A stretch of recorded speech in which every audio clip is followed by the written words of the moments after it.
Новыя правілы скарачаюць шэраг бюрократычных працэдур. Па сутнасці, гэты спрошчаны працэс адпавядае прынцыпу аднаго акна. Это означает, что любой заявитель может обратиться в структурное подразделение любого территориального агентства за государственной регистрацией объекта недвижимого имущества, который расположен в любой точке нашей республики.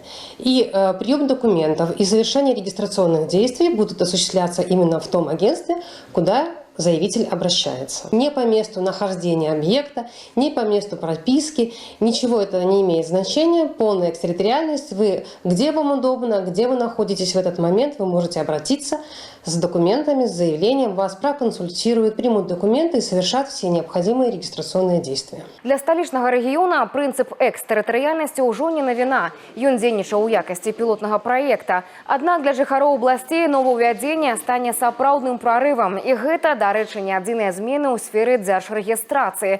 Нагадаем, што летась адбылася значная мадэрнізацыя ўсяго рэгістрацыйнага працэсу. Многія дзеянні пераведзены ў электронную форму.